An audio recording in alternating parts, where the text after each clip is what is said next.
जय गुरु जी। गुरु जी को चरण वंदना और गुरु जी की संगत को नमन। आज फिर गुरु जी ने एक मौका दिया है आप संगत के साथ बात करने।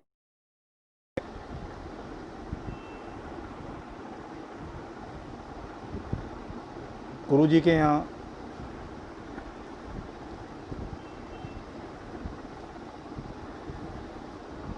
जाने से पहले पूजा पाठ बहुत किए,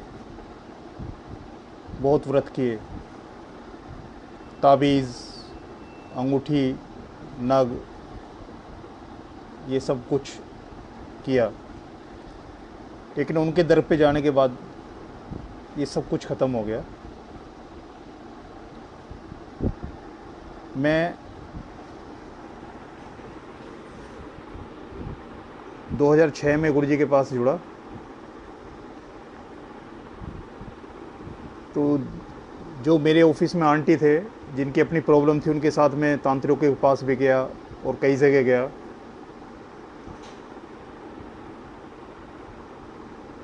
जब गुरु जी के यहाँ वो आंटी जाने लगी थी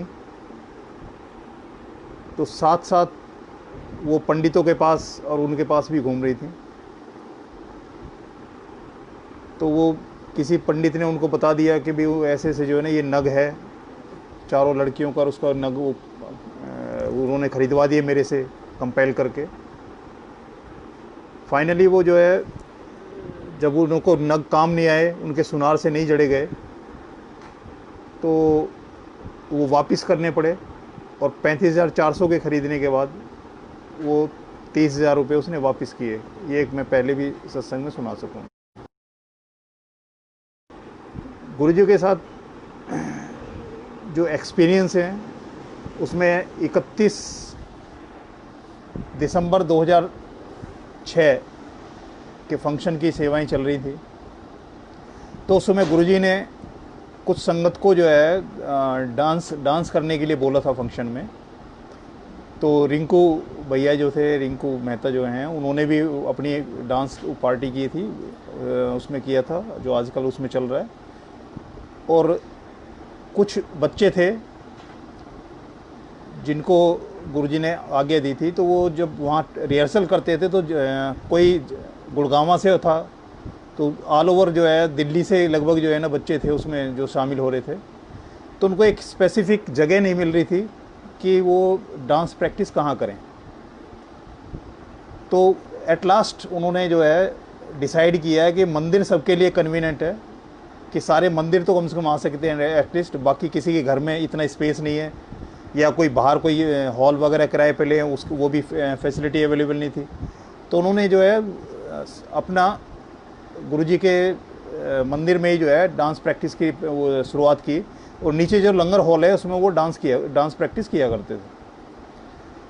तो डांस जैसे सुबह से वो 10 बजे 11 बजे आके डांस प्रैक्टिस करते थे, तो उनके किसी के भी कोई कदम कोई एक्शन वगैरह नहीं मिलते थे। काफ़ी कोशिश कर ली लेकिन वो एक्शन नहीं मिलते थे। तो 2 दिन 3 दिन 4 दिन तो देखा गया, क्योंकि मैं भी रेगुलर जाया करता था जबकि मैं डांस पार्टी में नहीं था। लेकिन जो जिसके थ्रू गुरुजी ने मेरे को अपने यहाँ दर पे बुलाया था, वो मनोज अंकल जो हैं वो उसमें डांस में पार्टिसिपेट कर रहे थे। तो वो डांस की जब प्रैक्टिस करते थे तो उनका क्या था कि लंगर खाने के बाद जब डांस करते थे तो उनके सबके एक्शन सब मिलते थे। उससे पहले काफ़ी कोशिश कर ली थे डांस के। तो उसी दौरान में जब वो डांस की ड्रेस जो है वो सिलेक्ट करनी थी, उसके लिए कपड़ा वगैरह लेने जाना था। तो मैं, मनोज अंकल और एक जो है नोदी अंकल थे, विनोद अंकल, विनोद और मनोज और एक कमल, तीनों को गुरुजी जो है 3 बंदर बोलते थे। गुरुजी के बंदर थे 3। तो उनमें से जो है नोदी जो है वो ड्राइव करके ले गया। एक संगत की कार मांगी हमने, चेतन अंकल थे। तो वो कार में जब बैठ के हम जो है चांदनी चौक गए। चांदनी चौक में जो है कपड़े वगैरह खरीदे। फिर ये था कि इतने शॉर्ट पीरियड में बनेगा कहाँ, तो ट्रांस यमुना में जमुना पार गए हम। और वहाँ जाके जो है वो ड्रेस सिलने के लिए हम देने गए। जब हम वापस आए तो जिन अंकल की कार थी उन अंकल को हमने वापस चाबी दी, तो जब पार्क करके आए कार को, तो मेरे से कहने लगे अंकल मैं आपसे बड़ा नाराज़ हूँ। मैंने तो ऐसी कोई बात ही नहीं की कि आप जो है मेरे से नाराज़ हो। कह रहा आपने गाड़ी में पेट्रोल क्यों डलवाया? मैंने कि पेट्रोल तो नहीं डलवाया, लेकिन हाँ एक चीज़ मैंने नोटिस की है कि मैं ड्राइवर के साथ वाली सीट पे बैठा हुआ था, तो जब हम चले थे तब मेरी नज़र गई थी, तो जहाँ सुई थी वापस जब आए सुई वहीं थी। तो मेरे को नहीं पता, मैं स्कूटर चलाने वाला, मेरे को स्कूटर के बारे में तो आइडिया है कि क्या एवरेज देता है गाड़ी का। मैंने ना कभी किसी से पूछा है और ना कभी चलाई है, इसलिए मुझे आइडिया नहीं है कि गाड़ी की क्या माइलेज होती है और कितना पेट्रोल खर्च होता है इसमें। तो करीब वो 70 से 80 किलोमीटर का आना जाना हमारा हुआ। उस 70-80 किलोमीटर में गुरुजी ने उस संगत का पेट्रोल की एक बूंद भी जो है उसमें खर्च नहीं करवाई। ऐसे ही 2008 में मेरा एक्सीडेंट हुआ था 24 सितंबर 2008 को। तो उसके बाद जो है ये पाँव का प्लास्टर बंधा 1.5 महीने का, उसके बाद जो है ये प्लास्टर खुलने के बाद भी रेस्ट करता था मैं। तो जब मेरा प्लास्टर बंधा हुआ था तो उस समय जैसे अंकल थे संगत के जो साथ में सेवा किया करते थे, तो वो एक अंकल का फ़ोन आया कि अंकल वो कैसे हाल है? मैंने कि ठीक है। तो कह रहे हैं एक काम करते हैं कि हम जो है ऐसे ऐसे मंदिर जाने के लिए आएंगे, तो आपको लेते हुए चले जाएंगे, गुरुजी को मत्था टिकाएंगे। तो पहले दिन मैं 3-4 बजे मैं तैयार हो गया। आंटी बोली कहाँ का प्रोग्राम बना लिए? मैंने कि ऐसे ऐसे जो है ना अंकल आएंगे और मैं जो है बड़े मंदिर गुरुजी को मत्था टेकने जाऊँगा। मैं बैठा रहा, फ़ोन मैंने किया नहीं कि भाई उसने वायदा किया है कि मेरे को लेके जाएंगे, तो मैं बैठा रहा, लेकिन वो नहीं आए। नेक्स्ट डे मैंने उनको फ़ोन किया, मैंने अंकल कल मैं तो तैयार होकर बैठा रहा लेकिन आप जो है पहुँचे नहीं। कह रहे अंकल आपको क्या करना था? मैं ही ऐसे चक्कर में पड़ गया कि मेरा ही जाना मुश्किल हो गया, मैं ही नहीं जा पाया और ना मैं आपको फ़ोन कर पाया। 7-8 दिन बाद जो है ना फिर एक अंकल का हालचाल पूछने के लिए फ़ोन आया, तो फिर उन्होंने भी एक वो किया कि अंकल आपको लेता हुआ जाऊंगा और गुरुजी को मत्था टिका के लाएंगे। मैं कुछ नहीं बोला। उस दिन भी मैं तैयार होकर बैठ गया, 3-4 बजे ही तैयार हो गया कि भाई वो अंकल आएंगे और मेरे को ले जाएंगे। तो वो भी नहीं आए। तो उसके बाद अब आंटी कहने कि आप जो है ना उनको बोल देते हो, आप पूरा प्लास्टर जो है नीचे एंकल से लेके और पूरा थाई तक जो है ना प्लास्टर बंधा हुआ है, और आप जो है ना उनको ये नहीं कहते कि भाई चलो ठीक है बाद में चले जाएंगे। मैंने कि भाई वो कह रहे हैं यार मेरे अंदर एक है जो रेगुलर जो है 5 दिन गुरुजी को मत्था टेक रहा है, 2 दिन उनकी सेवा में है, 7वां दिन जब उसमें जा रहे हैं और वो घर में एक कन्फाइंड करके बैठा दिए जाएँ तो उसके दिल पे क्या बीतती है तो संगत ही जानती है, जो गुरुजी के साथ जिसका अटैचमेंट हो जाता है। क्यों एक दिन भी बीच में मिस होता था तो बड़ा ऐसा लगता था पता नहीं क्या चीज़ खो दी ज़िंदगी की। तो जब दूसरी बार भी ऐसा हुआ तो तीसरी बार फिर नेक्स्ट वीक में जो है ना तीसरी बार फिर जो है एक अंकल का फ़ोन आया कि अंकल हालचाल ठीक है? मैंने कहा हाँ जी ठीक है, अभी प्लास्टर बंधा हुआ है। कह रहा तो ऐसा है कि मैं आपको ले चलता हूँ और गुरुजी को मत्था टिकाना है। मैंने कहा अंकल पहले भी 2 बार ऐसा हो चुका है, अभी गुरुजी नहीं चाह रहे कि उनके पास जाया जाए, तो लिहाजा जब गुरुजी की इच्छा होगी तो तभी जाऊँगा, आप रहने दो। क्योंकि पहले 2 संगत का यही हुआ है कि मेरे को ले जाने के चक्कर में उनकी भी हाजिरी नहीं लग पाई। कई दफ़े जो मैंने महसूस किया है, कई दफ़े हम अपनी जिद की वजह से अपनी मन की शांति के लिए या अपने मन में कमाने कोई वो कर लिया और हम ज़बरदस्ती करते हैं, तो गुरुजी कुछ ऐसा करके भी हमें जो है ना कहीं एक जगह बैठा देते हैं कि अब आराम से बैठ जा, अपनी अकल मत चला, अपना ज़्यादा इसको इस्तेमाल ना कर। लेकिन 1.5 महीने बाद मेरा प्लास्टर खुला। प्लास्टर खुलने के बाद मेरे अंदर आया कि ड्राइव मैं कर नहीं सकता, स्कूटर था मेरे पास में, तो मुझे था कि मैंने मंदिर जाना है। तो मैंने गुरुजी से बोला, मैंने कि गुरुजी इतनी सज़ा बहुत है, इससे ज़्यादा मैं नहीं झेल सकता और आप प्लीज़ जो है ना एक बार मेरा जो है मत्था टिका लीजिए। तो दिवाली आई, जैसे दिवाली वाले दिन जो है हमारे जो परिवार में क्या होता है कि जमुना पार में मदर के पास सारे जाके मिलके दिवाली वगैरह या कोई भी त्यौहार उनके साथ बैठ के मनाते हैं। जितने भाई वगैरह हैं सब इकट्ठे होते हैं, जो भी अवेलेबल होते हैं उस टाइम पे। उस बार मैं जा नहीं सकता था पाँव की वजह से, तो मेरे छोटे एक भाई की वाइफ है, वो अपनी तैयारी कर रहे थे दिवाली पूजने की। तो उन्होंने बोला अपने हस्बैंड से कि भाई साहब तो इस बार आएंगे नहीं ना, वो आएंगी भाभी जी, बहन जी आएंगी वो वहाँ से, और ना कोई बच्चा आएगा क्योंकि उनके तो चोट लगी हुई है। तो उन्होंने कहा कि अच्छा एक काम करते हैं कि हम जो है ना पहले वहाँ उनके साथ जो है ना दिवाली मना लेते हैं उनके यहीं जाके, और फिर वापस आके यहाँ देख लेंगे। वो मारुति 800 थी उसके पास में, उसमें उसका साला, मेरा भाई, उसकी वाइफ और 2 बच्चे, 5 लोग जो है ना मेरे पास आ गए। और जैसे ही वो ऊपर आए और उन्होंने ये बताया कि भाई ऐसे से हम ये है कि भाई भाई साहब तो आ नहीं पाएंगे और आप वहीं चलते हैं भाई साहब के साथ, वहीं जो है दिवाली मनाएंगे, फिर उसके बाद वापस आके यहाँ अपने दिए वगैरह जला लेंगे। मैंने उससे भाई से नहीं पूछा, कैसे नहीं पूछा, लेकिन मेरे अंदर एक उमंग सी जगी और मैंने कहा भी जो दिवाली पूजनी जैसा करना है वो कर लो, लेकिन मैंने मंदिर जाना है। और छोटे भाई ने जो है ना उसने अपने साले को लेकर आया था, उनका तो यही था कि यहाँ दिवाली मना के वापस घर जाएंगे। मैंने कहा कि मंदिर जाना है, तो मेरे आदेश को मानते हुए जो है ना वो कह भी ठीक है भाई साहब मंदिर चलेंगे। तो उनको यही था कि मंदिर जैसे नॉर्मली मंदिर होता है, मंदिर में जाएंगे, मत्था टेकेंगे और अपने वापस हो जाएंगे। वहाँ जब मंदिर जाने की बात आई तो मैं तैयार हो गया, मेरी वाइफ तैयार होगी, आंटी तैयार होगी और बिटिया तैयार हो गई और एक बेटा तैयार हो गया। 4 लोग हम यहाँ से तैयार हो गए। अब जब ये देखा 4 हम और 5 वो लोग हैं, तो आंटी बोली मेरी, कहने लगी कि ऐसा है कि इतने लोग तो उसमें आएंगे नहीं गाड़ी में, तो एक काम करते हैं कि मैं रुक जाती हूँ। मैंने कहा देखो जो तैयार हो गया वो नीचे चलो, जो गाड़ी के अंदर आ जाएगा वो चला जाएगा, जो रह जाएगा वो अपना बाहर वापस आ जाएगा। मारुति 800 में मैं अगली ड्राइवर के साथ वाली सीट पे बैठा हूँ, ड्राइवर मैं आगे अकेले हैं और पीछे 7 लोग, 4 बच्चे, और बच्चे वो नहीं कॉलेज गोइंग थे, लड़का स्कूल में था, बिटिया जो है वो कॉलेज में थी और उनके बच्चे भी स्कूल गोइंग थे। 7 लोग पीछे, 9 लोग गुरुजी ने बुलाए बड़े मंदिर में। जब हम बड़े मंदिर पहुँचे, वहाँ गणेश जी को मत्था टेका, शिव मूर्ति जो है उसको मत्था टेका और अंदर मत्था टेक के सारे प्रोसेस करने के बाद जो है ना, जो छोटे भाई की वाइफ हैं वो बोली कि भाई साहब उनका पापा जी का फ़ोन आ रहा है और हम जो है अब वापस चलते हैं। मैंने कहा भी जब यहाँ आए हो तो ये 9 बजे गुरुजी का जो है ना आरती होनी है, तो गुरुजी की आरती होने के बाद में आप मत्था टेक के गुरुजी से आगे लेके चले जाना।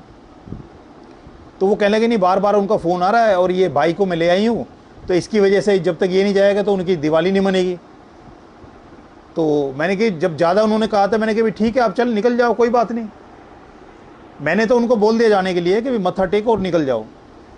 तो छोटे भाई का जो छोटा बेटा था वो नहीं मिले, सारे मंदिर में सब अलग अलग जगह से अपने तरीके से ढूंढने लगे, लेकिन वो नहीं मिले। जब वो मिला तो उन्होंने मेरे से बोला, कहने लगे ये मिल गया अब हम चलते हैं। मैंने कहा कोई बात नहीं, अंदर जाओ और हॉल में जो है ना गुरुजी को मत्था टेक के आगे लेके और घर चले जाओ। वो अंदर गए, जैसे ही उन्होंने मत्था टेका और टेक के जैसे ही खड़े हुए हैं, इतने में ही जो है ना आरती शुरू हो गई गुरुजी की। और वो पीछे से जो आरती में जो शामिल होने थे, जिन्होंने शामिल होना था, उन लोगों के बीच में आ गए वो। और वो आरती की थाली जो है वो छोटे भाई की वाइफ के भी हाथ में आई, मतलब उनके भी हाथ में आई। गुरुजी ने उनको पहली बार में ही वो अपनी आरती कराने का मौका दिया। तो वो वहाँ से वापस आए, वापस आके नीचे उतर के मेरे से कह कि भाई साहब हम चल रहे हैं। और छोटा भाई बोला कि आप कैसे जाओगे? मैंने भी जब गुरुजी ने एक गाड़ी में हम 9 लोग को यहाँ भेज दिया तो वापस का भी कुछ करेंगे, जब यहाँ बुला लिया उन्होंने। वो लोग चले गए, बाकी गुरुजी ने जो है ना 2 गाड़ियों में एडजस्ट करा के जो है घर पे छुड़वा दिया। तो उनकी, मेरे छोटे भाई की वाइफ की एक अरदास थी, वो कहती थी कि भाई साहब जाते हैं, मैंने भी जाना है वहाँ। तो छोटा भाई ये बोलता भाई साहब के साथ ही चले जाओ। तो कह रही थी कि मैंने ये अगर अरदास की थी कि जब भी मैं गुरुजी आपके पास आऊँ तो मेरा जो है, मेरे जो हस्बैंड जो है ना मेरे साथ में होने चाहिए। और वो उसकी वो भी पूरी हो गई। और जो आरती का किया, वो आरती में जो शामिल हुए वो भी गुरुजी ने पूरी करा दी। तो ये गुरुजी का अपना तरीका है कि एक मारुति 800 में 9 लोगों को लेके गए और कुछ भी करके हिसाब लगा के जो है 9 लोग उस गाड़ी में, जो पुरानी जो मारुति 800 है, उसमें संभावना बहुत कम होती है।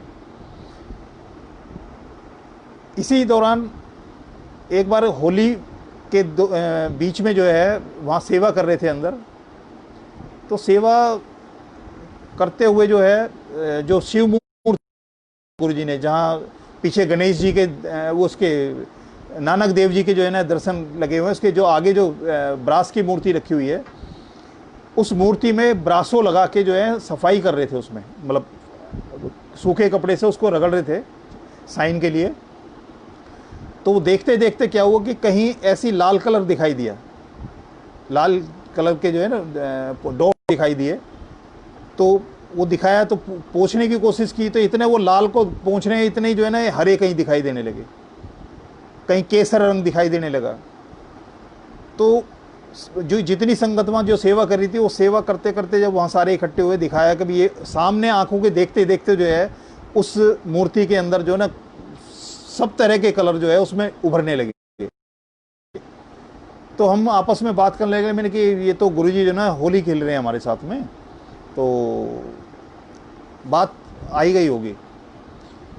उसी दौरान में जब ये गुरुजी के एम्पायर स्टेट में जब गुरुजी के यहाँ संगत लगती थी, तो उस समय सुगंधा आंटी थे एक, उन्होंने एक बार एक अपने मोबाइल में कलर फोटो, उसमें एक वीडियो दिखाई थी हमें क्या कई लोगों को दिखाई थी, तो मुझे भी दिखाई थी। उसमें वीडियो में जो वो शिव मूर्ति थी, जिसमें ब्रास की जो शिव मूर्ति है गुरुजी के यहाँ, उसके अंदर वीडियो में ऐसा लग रहा था उसमें जैसे कि वो ब्रीथ कर रहे हैं, और जो माला थी उसमें मूवमेंट थी, और जो नाग पड़ा हुआ है गले में उसमें भी मूवमेंट थी।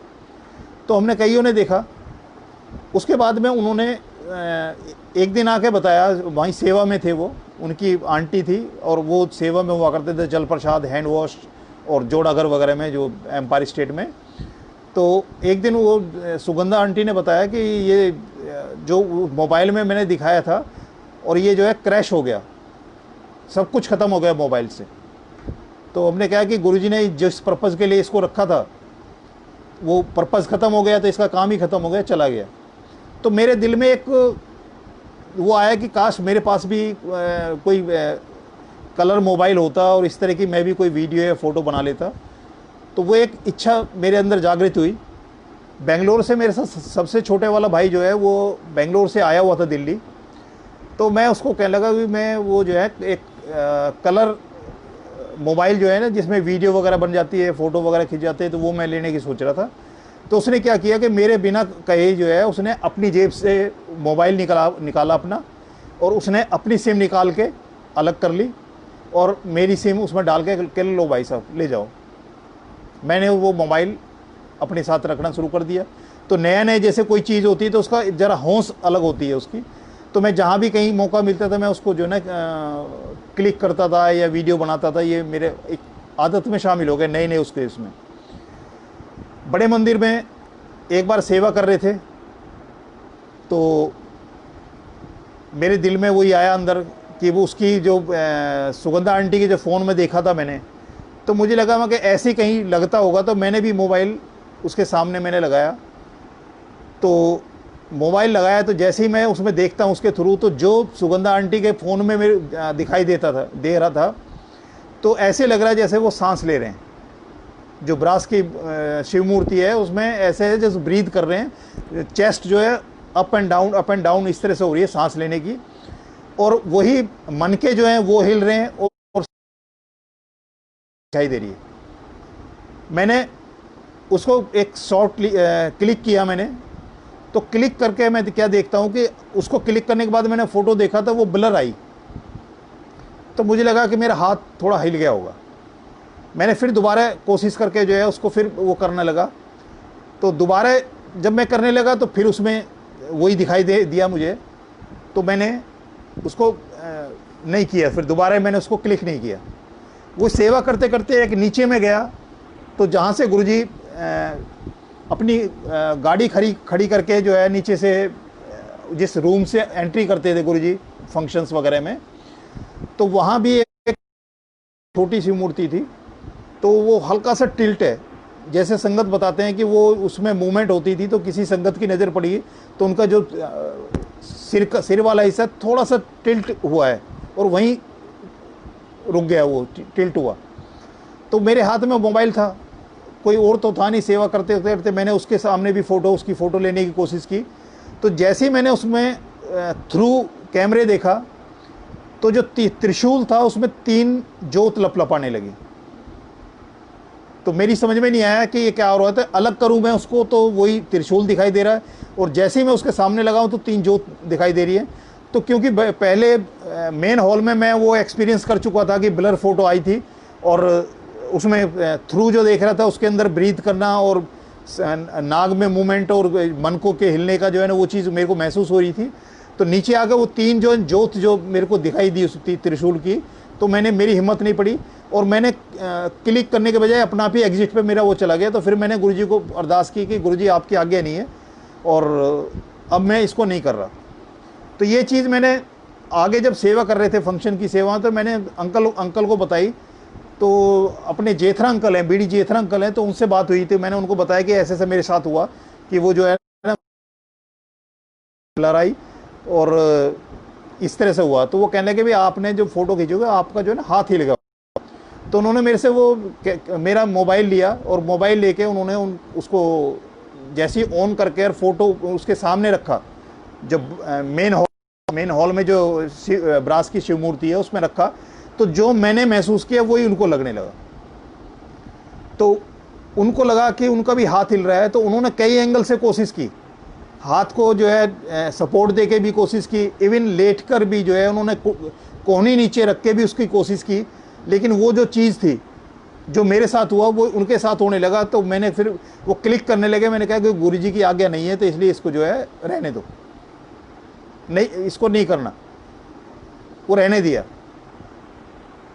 उसी वो ये जैसे जो मैंने चीज़ बताई थी, ब्लर वाली फ़ोटो वगैरह दिखाई मैंने, जैसे संगत को 2-4 जो सेवा में थे उनको दिखाई थी।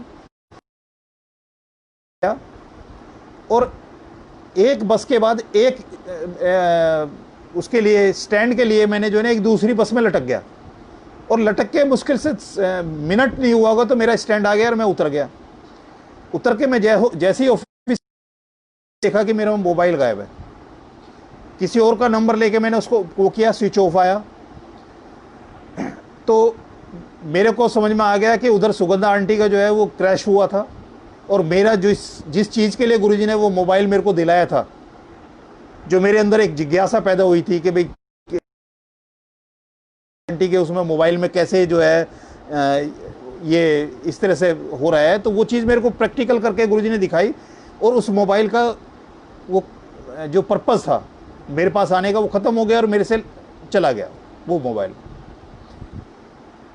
एक बार एक संगत और उनकी आंटी जो है, ये मेरी आंटी का जब माइंड का जो है मेमोरी लॉस का जो चल रहा था, उस समय डुगरी जाने का होता था। पहले ये था कि जब कभी अंदर से आवाज़ आती थी तो संगत इकट्ठी होकर जो है ना डुगरी मत्था टेकने चले जाते थे। कोई स्पेसिफिक टाइम और वो नहीं था।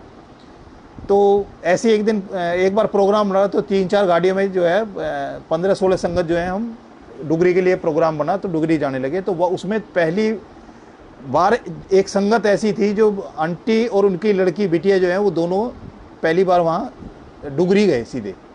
बड़े मंदिर भी नहीं आए थे वो, और शायद उस टाइम तो सत्संग भी नहीं हुआ करते थे यहाँ दिल्ली में, तो नहीं होते थे, तो इसलिए जो है वो पहली बार जो है वहीं पहुँचे सीधे डुगरी में। उन्होंने जब वहाँ किया तो पूर्णिमा थी, होली रंग वाला दिन था जिस दिन पूर्णिमा होती है। तो पूर्णिमा वाले दिन हम डुगरी गए, और वहाँ से वापसी में वो प्लान बना कि भाई चलो आज वो है जलंधर में मंदिर भी जो है ना आज खुला होगा, तो वहाँ चलते हुए वहाँ भी मत्था टेक लेते हैं। एम्पायर ये जलंधर मंदिर के लिए संगत को स्पेशल बोलते थे, आगे लेके गुरुजी से जाया करते थे। वहाँ बात हुई तो ये था कि भी चलो वहाँ मत्था टेकने चलते हैं। तो सारे जो है ना वापसी मत्था टेकने लगे। तो जो सुदामा अंकल हैं उन्होंने जैसे वहाँ बैठाए, चाय प्रसाद वगैरह सब कुछ हुआ। उसके बाद में जब उन्होंने एक रूम था उसमें वो ले गए कि भाई इसमें जो है ना गुरुजी अपना जो है ना वो इलाज किया करते थे, पान के पत्ते वगैरह से बेड वगैरह लगा रखा था, तो इसमें गुरुजी थे। एक दूसरे रूम में जो है, जो एंट्री के साथ ही राइट हैंड साइड में, लेफ्ट में गद्दी लगी हुई है, राइट हैंड साइड में जो पहला रूम है उसके अंदर एक गद्दी लगी हुई थी गुरुजी की। तो वहाँ हम अंदर गए, तो हम अंदर जाके सब ने हमने बिल्कुल दंडवत होके जो है ना वहाँ प्रणाम किया। तो जो नई आंटी गई थी उनकी बिटिया ने जो है ना वहाँ प्रणाम में क्या किए, जो आजकल बच्चे करते हैं, उन्होंने सीधा जो है ना ऐसी जैसे घुटनों के हाथ लगा के सीधे खड़े हो जाते हैं, ऐसे करके और खड़े हो गए। तो मेरे मुंह से एकदम से निकला, मैंने कि आंटी ये प्रॉपर मत्था टेकने से गुरुजी को स्पाइनल कॉर्ड की बीमारियां भी ठीक होती हैं। तो मैंने तो बोल दिया अपने एक फ्लो में, मुझे नहीं पता, क्योंकि ये शब्द पहली बार मैंने वो किया तो वो, लेकिन उन्होंने अपने एक्सक्यूज दिए कि ऐसे ये प्रॉब्लम है, ऐसे इस वजह से नहीं कर रही थी। बाद में एट लास्ट उन्होंने पूरा मत्था टेका, मत्था टेक के वो खड़े हुए। तो वापसी जब दिल्ली के वहाँ से चलने लगे तो मेरे को उनकी गाड़ी में बैठा दिया गया और मेरे सामने वो आंटी, और मैं जैसे ही बैठा था उन्होंने, आंटी ने बैठती मेरे से पूछा कि अंकल आप ने मंदिर में आपने ही बोला था ऐसे कि प्रॉपरली मत्था टेकने से स्पाइनल कॉर्ड की वो ठीक होती है। मैं कहा हाँ आंटी। तो मुझे लगा कि मैंने कि वो थोड़े हाई फाई लग रहे थे। मैंने कि अब ये इंग्लिश में मेरी हिंदी करेंगे। कहने लगे कि अंकल जब आपने बोला था मेरी इतना दर्द था, मेरे को स्पाइनल कॉर्ड में ही प्रॉब्लम है, और मैं यही सोच रही थी कि कैसे यहाँ से निकल के पहले हॉस्पिटल जाना होगा या दिल्ली पहले पहुँच पाएंगे। और आपने जब बोला और मैंने प्रॉपर्ली मत्था टेका, उसके बाद मैं बिल्कुल कंफर्टेबल है, मेरे को लग ही नहीं रहा कि मेरे को कोई दिक्कत है। तो उन पहली बार में ये गुरुजी ने ये वो कर दिया। तो मेरी बिटिया एम्पायर स्टेट में जैसे जो सेवा करते थे, हम भी बिटिया को भी सेवा बख्शी हुई थी गुरुजी ने। वो जोड़ा घर में जो ना लेडीज़ के अलग और जेंट्स के अलग, अंकल के और आंटी के जो अलग अलग जो जोड़ा घर बने थे वहाँ, और रैक वगैरह पहली बार जो लगवाए थे गुरुजी ने। तो उसमें जो रखने की जो सेवा थी, तो बिटिया वहाँ मत्था टेकती थी, तो गुरुजी अपनी बेटी उसको बोला करते थे कि भाई मेरी बेटी है। तो एक बार वो उसने एमएससी का, जब गुरुजी ने चोला छोड़ा था उस समय उसका एमएससी में एक एंट्रेंस एग्ज़ाम होना था, एमएससी कंप्यूटर साइंस में एडमिशन के लिए।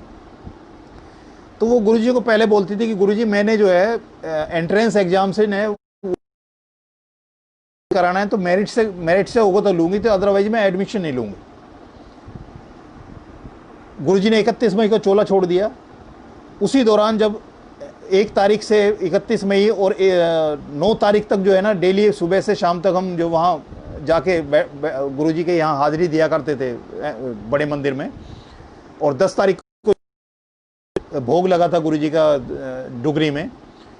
तो उसी दौरान में उसका वो एंट्रेंस एग्ज़ाम था। वो वहाँ बड़े मंदिर गई तो उसने एंट्रेंस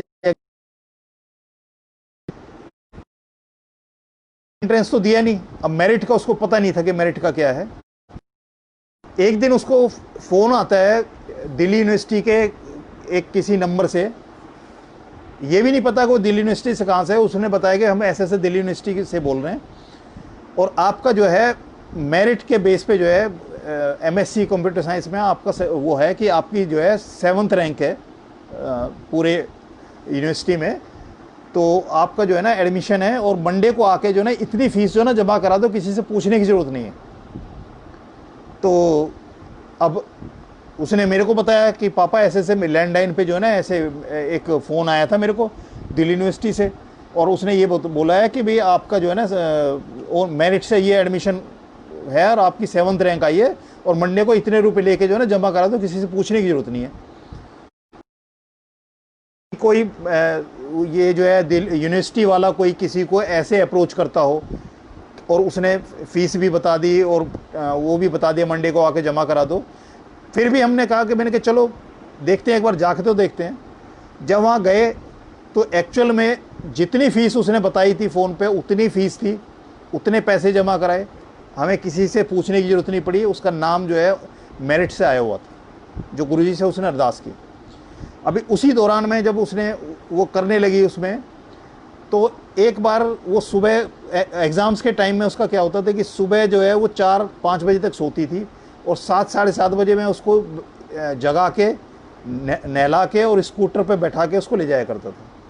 तो मेरा अपने बच्चों के साथ में ये रहा है कि बच्चों के जब भी बोर्ड के एग्ज़ाम हुए हैं या कभी भी एग्ज़ाम हुए हैं, तो मैं पूरे टाइम उनकी छुट्टी लेके और उनको एग्ज़ाम के लिए ले जाया करता था उनके उस पर, और जब तक वो एग्ज़ाम दे के वापस नहीं आते तब तक मैं वहीं बैठता था।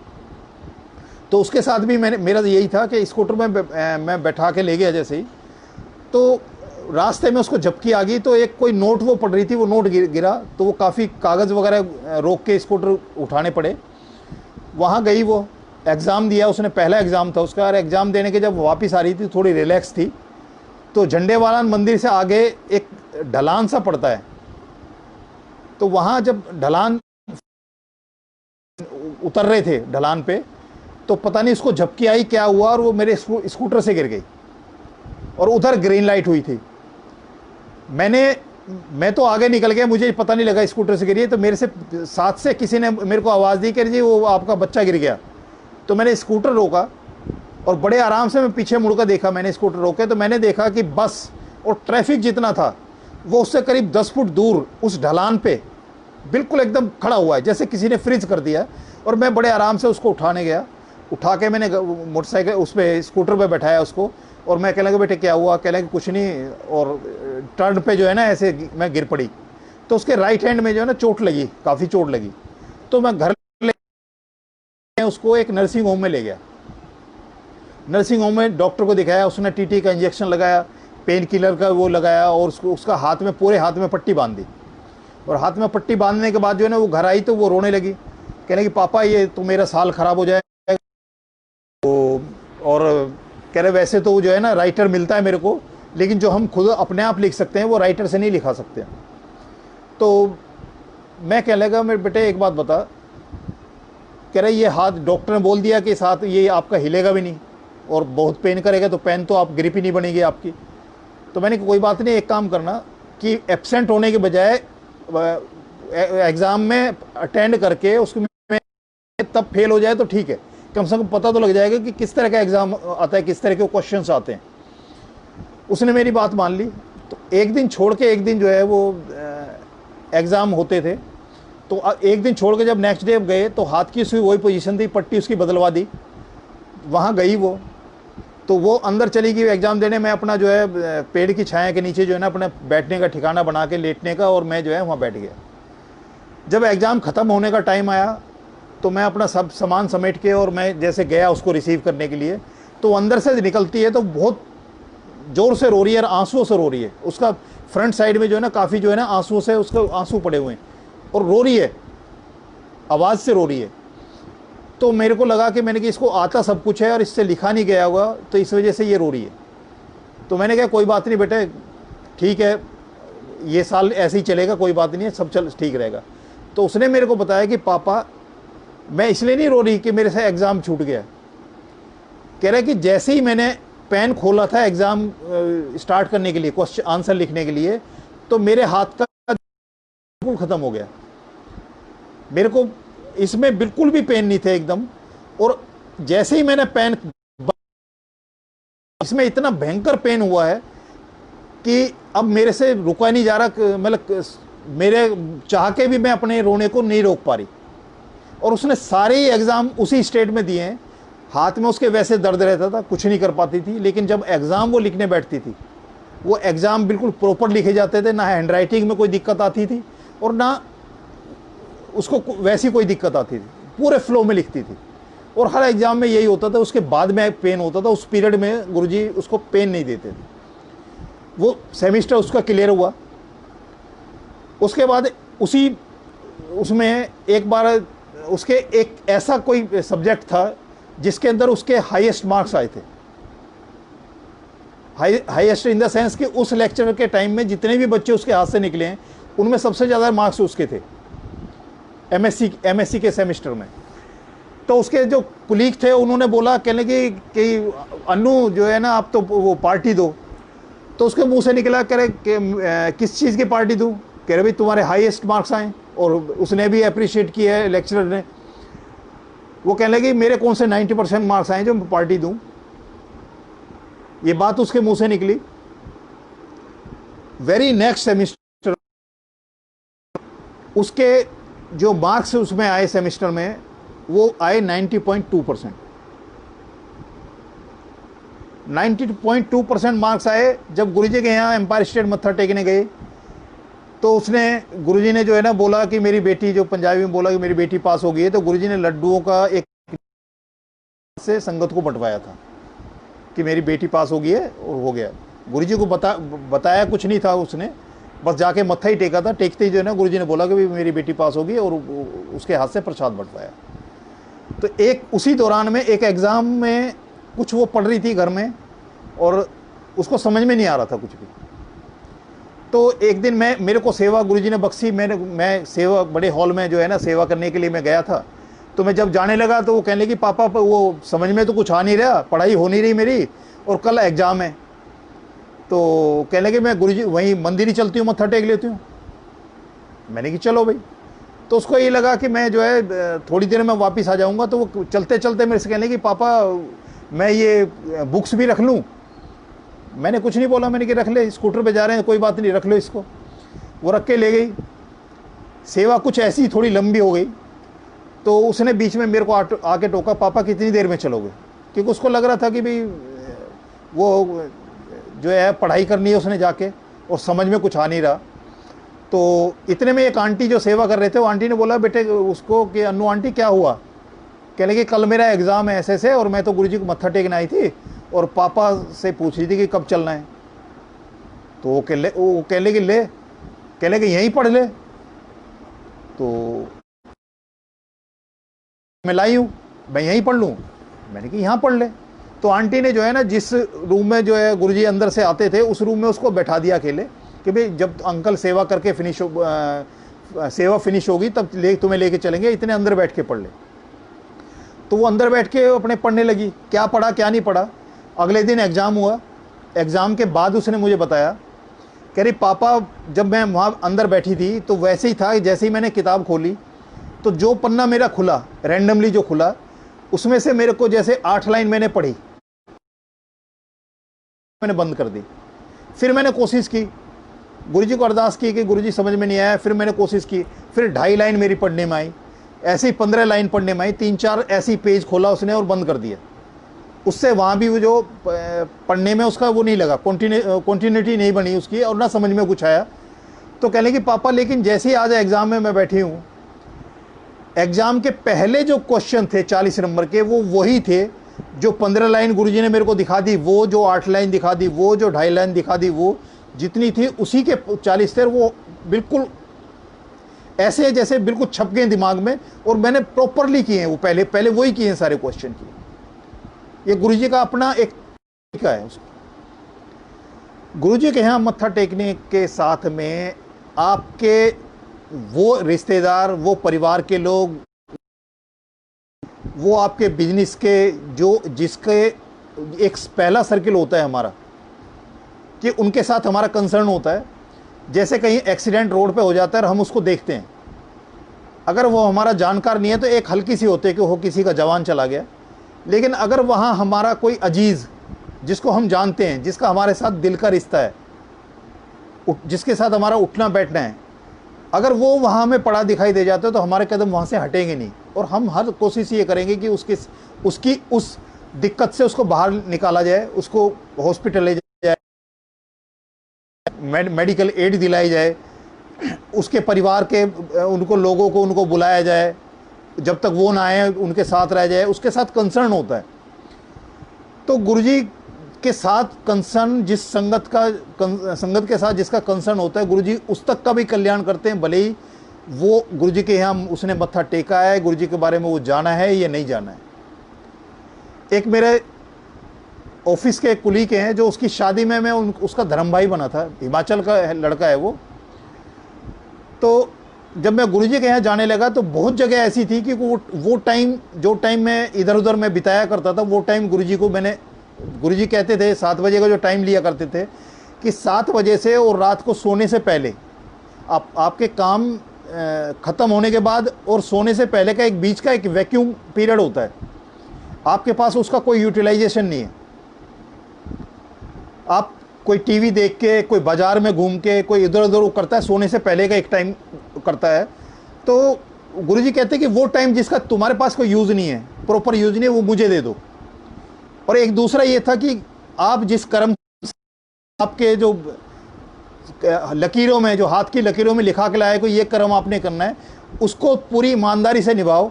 और उसको कर्म छोड़ के अगर मेरे पास आओगे तो ना तो वो कर्म का फल मिलेगा, ना उनके पास जाने का फल मिलेगा। अगर कर्म से चोरी करोगे तो वहाँ भी कुछ नहीं मिलेगा। तो गुरुजी के यहाँ जो है 7 बजे गुरुजी इसलिए बुलाते थे कि नॉर्मली जो है 6 बजे 7 बजे तक जो है ना लोग अपने काम से फारिग हो जाते थे। उसके बाद घर जाके जो टाइम किल करते थे वो गुरुजी उस टाइम का यूटिलाइजेशन किया करते थे। तो मैं ज़्यादातर ऐसे लोगों के पास जो है ना, मेरा जो है, मेरे जो दोस्त थे उनके पास मेरा जाना बहुत कम हो गया, क्योंकि 7 दिन जो है ना गुरुजी ने अपनी उसमें छोटे मंदिर, बड़े मंदिर या किसी सेवा में गुरुजी जो है उसमें एंगेज मेरे को करने लगे, और इस तरह से मेरा जाना बंद हो गया।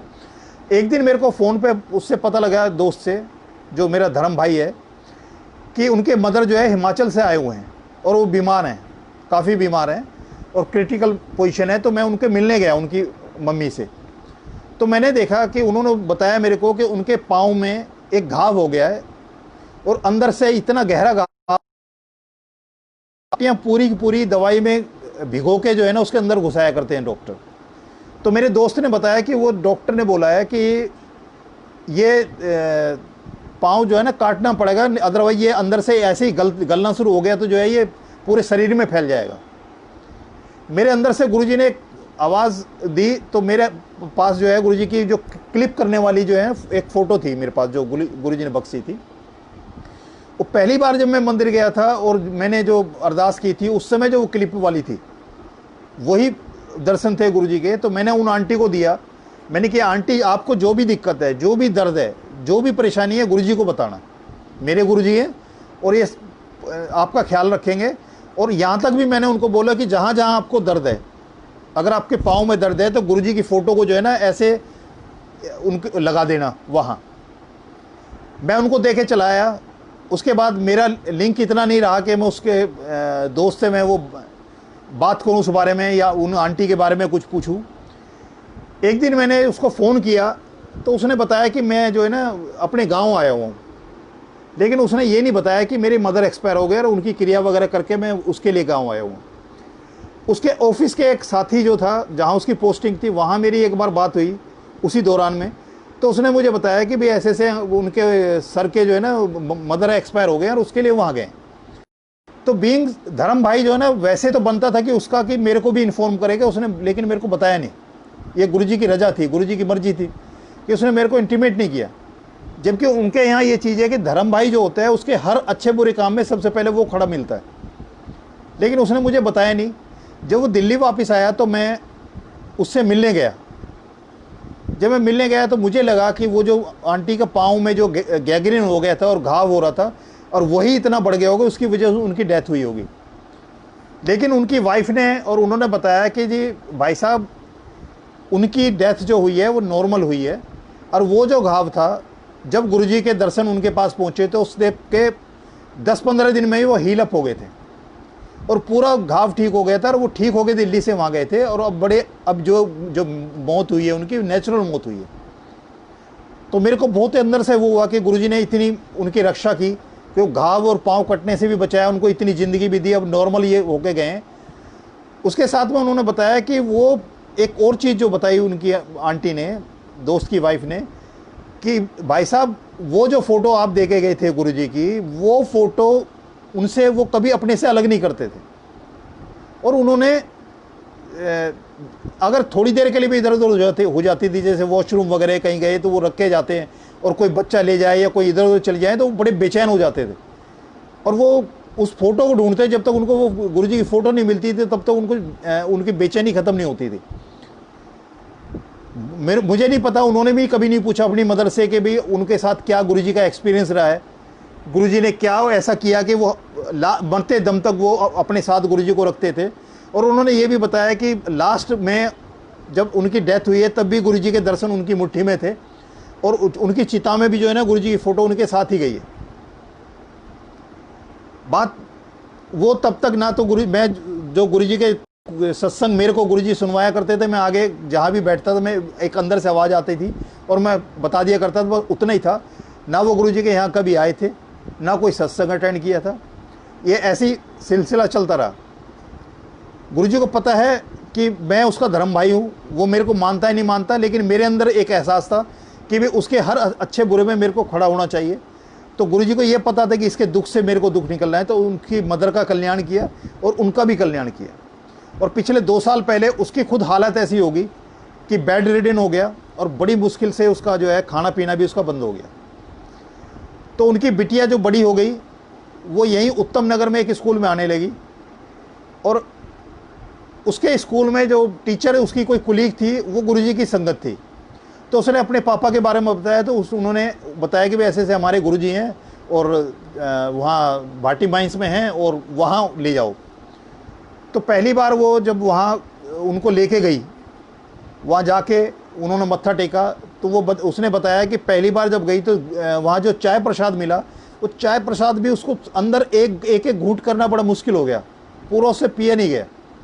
लेकिन वो वापसी में कंफर्टेबल हुआ थोड़ा, और वो जाके उसने मेरे को फ़ोन किया घर जाके, कह रहा बिलायती आज जो है ना गुरुजी के बड़े मंदिर में होकर आए हैं और मेरे को बहुत अच्छा लगा। मैंने कुछ नहीं किया कि 8-10 साल बीत गए, इतना टाइम हो गया, अब ये जो है गया तो गुरुजी की रजा है कि गुरुजी ने कब उसको बुलाया, बात आई गई होगी। पीछे में कुछ दिन 3-4-5 महीने पहले की बात है, तो मैं उसके घर गया, एक कहीं डेथ में गया था, तो वहाँ से जो मेरे को वहीं मैं जाना पड़ा मेरे को। तो वहाँ जब मैं बैठा तो उसने बताया, गुरुजी के बड़े से दर्शन उसके रूम में लगे हुए थे। तो उसने कहा कि मेरे को तो गुरुजी ने ज़िंदगी बख्शी है, अदरवाइज मेरे को कोई डॉक्टर या कोई बचने के लिए नहीं बोल रहा था।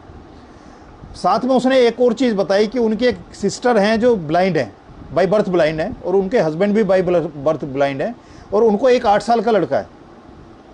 कह रहा मेरी सिस्टर जो है वो हॉस्पिटल में आईसीयू में वेंटिलेटर पे चली गई। तो मेरे को जैसे पता लगा तो मैंने गुरुजी को अरदास की, गुरुजी की जो उनके यहाँ दर्शन लगे हुए हैं, कह रहे मैंने गुरुजी से बोला कि गुरुजी आपने मेरे को ज़िंदगी दी है, मेरी बहन है ब्लाइंड है, वो अगर चली गई तो उनका जो लड़का है उसकी ज़िंदगी ख़राब हो जाएगी, क्योंकि उसके हस्बैंड भी ब्लाइंड है। तो मुझे नहीं पता, आप मेरी ज़िंदगी आपने बख्शी है तो उनका भी आपने ही ख्याल रखना है, मैं नहीं जानता। कह रहा मैं उनसे मिलने गया बड़े उसमें हॉस्पिटल में। तो मिलना क्या था कि जब उनको वेंटिलेटर पर लगा हुआ तो दूर से देखने वाली बात थी। कह रहा वापस आया हूँ तो तीसरे दिन में ही उनका वेंटिलेटर हट गया और वो जनरल वार्ड आ गए, और कह रहा आज अब हम बात कर रहे हैं तो वो घर पे हैं और बिल्कुल ठीक ठाक है। ये गुरुजी का है। और उसके बाद उसने एक किसी सत्संग में जो है ना मॉडल टाउन में उसने सत्संग अटेंड किया, तब उसने मेरे को फ़ोन किया था कि भाई ऐसे जो है ना आज मैं सत्संग में गया था और मेरे को एंजॉय हुआ, मेरे को बहुत अच्छा लगा, और गुरुजी ने उसको अपनी सेवा में ले आया, उसमें ले आया इस संगत में। गए 7 दिन आने लगा तो एक हमारे 5 हम दोस्त हैं, तो एक हमारा एक नियम था कि वीक में एक बार हम सारे दोस्त मिलके एक दिन, चाहे किसी के यहीं भी हो, एक दिन एक साथ बिताया करते थे। लेकिन 2006 में जब गुरुजी ने अपनी शरण में लिया तो उसके बाद वो क्रम टूटने लगा। तो जब भी वो फ़ोन करते थे चारों इकट्ठे होते थे और मेरे कहते थे कि वो नहीं आया तो मेरे को फ़ोन किया करते थे, तो मैं गुरुजी के यहाँ जा रहा होता था या गुरुजी के यहाँ से आ रहा होता या गुरुजी के यहाँ होता था। तो एक जितेंद्र अंकल हैं मेरे दोस्त जो हैं, वो कहने लगे भाई अच्छे गुरुजी ने तुम्हें पकड़ा और हमारा तो दोस्ती छीन लिया गुरुजी ने। तो मैं उसको बोला करता कि भाई दोस्त नहीं छीना है, मेरे को एक अच्छी जगह गुरुजी ने दिखाई है, अच्छा एक माहौल है, अच्छा एक नज़ारा है, और सारे जितने भी ज़िंदगी के बाधाएं हैं, जितने दंड फंद में हम लगे हुए हैं, वो सब कुछ ख़त्म है, और मेरे को रास्ता दिखाया है, ये तो सबके लिए, तुम भी आओ मत्था टेको गुरुजी के यहाँ। बात ख़त्म हो गई। वो जब भी ये एक शिकायत करते थे कि भाई हमारा जो है ना दोस्त छीन लिया, तो एक उसका मकान था बड़ा पुराना उनके फादर का बनाया हुआ मकान था, तो उसका जो मेन गेट का छज्जा था वो क्रैक हो गया। तो हम एक दिन ऐसे ही बैठे हुए थे उसके घर पे, तो वो उसका कुछ टूट के गिरा, तो उसको बताया कि कहने भाई इसकी कुछ रिपेयर वगैरह करवा ले इसको, नहीं तो ये किसी के चोट लग जाएगी, ये अपना आप गिरने लगा टूट के। तो उसने मिस्त्री को बुला के उसको जो है लेबर से तुड़वाना शुरू कर दिया। गली में एक तरफ एक खड़ा था, एक दूसरी तरफ दूसरा खड़ा था कि जिससे कि कोई बीच में ना आए। लेकिन एक छोटा बच्चा, एक पड़ोस में फंक्शन चल रहा था, वहाँ से एक छोटा बच्चा निकला और अपनी मदर का हाथ छोड़ के और उस गली में भाग लिया। और वो जैसे ही उस छज्जे के पास से निकला तो ऊपर से एक पत्थर आया, उसके सिर में लग गया। सिर में लग गया तो वो वहीं बेहोश हो गया। उसको उठा के ले गए और वहाँ जो है हॉस्पिटल में, जमुना पार में हॉस्पिटल में उसको एडमिट करा दिया। वो जो शाम को घर गया तो घर जाने के बाद उसको पता लगा कि आज जो है ना दरपुर के आगे मीठापुर पड़ता है, वहाँ का वो था जिसका लड़का था वो, कि जी ऐसे ऐसे उनके रिश्तेदार के लड़के को जो चोट लगी है और फलाने हॉस्पिटल में उसको एडमिट कराया। तो वो उनको देखने गया तो उन्होंने बताया, हालचाल देखा, उसकी पूछा भाई क्या ऐसा है। तो उसने पूछा कि उसने बोला, अपनी तरफ से ऑफ़र किया, कह रहा भाई ऐसा है कि भाई ये हमारे यहाँ जो है काम करते हुए इसको चोट लगी, तो जितना भी खर्चा होगा इसके इलाज में वो मैं पे कर दूंगा। तो उस लड़के का फादर बोला, कहने कि जी ये आपकी तो कोई गलती नहीं है, आपने तो पूरा प्रिकॉशन ले रखा था और ये तो कभी भी हो सकता है, आपने थोड़ी जान के मारा है और कोई ऐसी बात नहीं। 2 दिन 4 दिन उसका क्या एक नियम था कि सुबह ऑफिस जाएगा तो उस हॉस्पिटल उस बच्चे के हालात पूछा जाता था, और शाम को ऑफिस से घर आने के लिए जब आता था तो पहले हॉस्पिटल होके तब घर आता था। तो चौथे 5वें दिन जब वो गया तो उसका जो फादर था लड़के, वो उस मेरे दोस्त के साथ बिगड़ गया। क्या जी क्या आप रोज़ सुबह शाम आके देखते हो कि मेरे लड़का मरा है या जिंदा है, ये देखने आते हो आप? वो कहने लगा भाई ऐसा क्या बात है, तुम्हारा बच्चा और मेरे बच्चे में कोई फ़र्क थोड़ी है। मैं तो इसलिए है कि मेरे को एक एहसास है, मेरे अंदर एक महसूस होता है मेरे को भी ऐसे ऐसे बच्चे के चोट लगी, और मेरी दिली इच्छा है कि ठीक होके घर जाए। तो कहने लगे जी ऐसा वो नहीं होगा। तो हुआ क्या था कि जिस दिन उसको चोट लगी थी, किसी पड़ोसी ने 100 नंबर पे फ़ोन करके पुलिस को बुला लिया था और उनके खिलाफ मुकदमा दर्ज हो गया था तक, लेकिन मुकदमा मेरे दोस्त के नाम हो गया, क्योंकि वो दोस्त को ही जानता था, पड़ोसी, माँ का तो नाम भी नहीं जानता था, और वो सरकारी उसमें था नौकरी में। और मुकदमा कोई भी हो सरकारी नौकरी में जो है ना, उसके साथ दिक्कत होने वाली है, तो उसको था कि किसी तरह से ये आउट ऑफ कोर्ट सेटलमेंट हो जाए, कैसे भी हो जाए। पुलिस वाला उसको बोलता था कह ले भैया आप आउट ऑफ कोर्ट सेटलमेंट कर लो, अदरवाइज मेरी मजबूरी है, मैं इसको चालान करके भेजना पड़ेगा। उसने उसको फ़ोन पे बात की तो उसने कहा जी मेरे लड़के के चोट लगी है और डॉक्टर ये बोलते हैं कि ये कभी भी कोमा में भी जा सकता है, और आगे इसका मेमोरी में, माइंड में ऐसा भी हो सकता है ये इसके कम दिमाग चलने लगे या पागल हो जाए, कुछ कह नहीं सकते। और अगर आपको फैसला करना है और मेरी गवाही चाहिए तो 5 लाख रुपए आप दोगे, तब मैं जाके जो है ना FIR क्वैश के लिए मैं गवाही दूंगा हाई कोर्ट में। अब हमारी आपसी में बात होने लगी, उसने कई बार ट्राई की उसको बात करने की, वो 5 लाख से 1 पैसे कम नहीं हुआ। तो उसने जो उनसे पड़ोस में रिश्तेदार थे उसके, उनसे उसने बात की, कह ले जी ऐसे ऐसे बात है, और वो इस तरह से अड़ा हुआ है कि 5 लाख से 1 भी पैसा कम नहीं होगा, तो क्या करें, उससे एक बार बात करा दो। वो कह लगे जी हमारी तो इतनी क्या मानेगा, उनके एक ऐसे जो है ना बालाजी के भगत हैं, उनका चेला है वो, तो आप उनसे एक बार बात कर लो। तो वो उनके थ्रू जाके उसके ब्रह्मपुरी जमुना पार में जो है ना उनके गुरुजी के करते, तो उनसे बोला कि भाई ऐसे ऐसे बात है, और वो जो मीठापुर से है बंदा वो जो है इस तरह से अड़ा हुआ है, और मैं ये कह रहा हूँ भाई जो रीज़नेबल बनता है जो उसको ले ले, या जो तेरा खर्चा हुआ है उससे डबल कर ले, लेकिन वो मान नहीं रहा। तो वो जो बालाजी के भगत थे उन्होंने बोला, कहने लगे ऐसे कोई बात नहीं है, लड़का बड़ा शरीफ है वो, और बच्चे के चोट की वजह से उसको हो सकता है थोड़ा दिल में थोड़ा वो हो, और मैं उसको बुला लेता हूँ और बात कर लो, कोई ऐसी बात नहीं है। उसको जब जब भी उसने उसको बुलाने की कोशिश की वो नहीं आया, कभी मेरे दोस्त को वो काम नहीं आया। तो हम 4-5 दोस्त एक दिन बैठे हुए थे ऐसे ही जमुना पार में, तो वो कहने लगा वो मीटिंग ही फिक्स नहीं हो पा रही, ये वो पुलिस वाला बार बार तंग कर रहा है कि भी फटाफट जो करना है कर लो, नहीं मैं जो है चालान कर दूंगा इसको। तो मेरे अंदर एक आवाज़ आई, तो मैंने गुरुजी का जो पेन में जिस गुरुजी के जो फ़ोटो लगे हुए थे मैंने उसको दे दिया, और मैंने उसको एक चीज़ बोली कि मैंने एक काम करना, जब भी उससे बात करने जाए या उसके जो बालाजी के भगत है उससे बात करने जाए, तो ये गुरुजी की प्रेजेंस में होनी चाहिए सारी बातें। मतलब ये गुरुजी के जो ये है फ़ोन, ये जो है पेन है, ये लगा के रखना है तुमने, और इनकी प्रेजेंस में बात करनी जो भी करनी। मैं ये कह के और जमुना पार से इधर डोमेस्टिक एयरपोर्ट के पास आ गया। करीब मेरे को 1 घंटा लगा स्कूटर पे आने में। पीछे से उसका फ़ोन आता है कि बिलायती ऐसे। घर आया तो घर आके मेरे को बच्चों ने बोला कि कल स्कूल में ये चीज़ कोई चाहिए, तो मैं इमीडिएटली जो है उल्टे पाँव जो है वहाँ मार्केट गया, तो मार्केट में वो मीठापुर वाला लड़का मिल गया। तो मेरी उससे नमस्ते हुई, तो मैं कहने लगा भाई साहब आपके तो दर्शन ही दुर्लभ हो गए और आप बात नहीं कर पा रहे ठीक से, और आपके गुरुजी से भी बात हो गई है। तो उसने बोला, कहने लगा मैं उन्हीं के पास जा रहा हूँ, चलो बात कर लेते हैं वहाँ। तो वो गया उसके पास में, और उसने बैठते ही जो कहा, कहने लगे जी अगर 5 लाख से एक भी पैसा आप कम में आप बात करना चाहते हो तो आप उठ के चले जाओ, मुझे कोई बात नहीं करनी। तो उसने वो जो उनके गुरुजी थे, बालाजी के भगत थे, उनसे बोला कि महाराज ये आपके पहले चेले होंगे, मुझे आखिरी चेला मान लो, लेकिन मैं नौकरी पैसे वाला हूँ, 1 नंबर का सारा पैसा है, मेरे पास तो इतना है नहीं, और मैं कहाँ से इतना वो करूँगा। जो जायज़ है वो तो मैं दे सकता हूँ, लेकिन इतना इसने ज़्यादा माल इतना मुँह फाड़ रहा है तो मैं कैसे करूँगा। वो बात करते करते उसके बालाजी के जो भगत थे उन्होंने उससे बात करी, अलग ले जाके और कुछ बात करके, और 1.5 लाख पे वो फाइनल हो गया। तो कहने लगा जी उसने 1.5 लाख रुपए फाइनल किए हैं उसने। तो मेरे अंदर से आया, मैंने कहा अच्छा ये सारी बातें गुरुजी के सामने हुई हैं? कहने लगा हाँ, लेकिन फिर भी कहला उसने जो है फिर भी 1.5 लाख रुपये मांग लिए।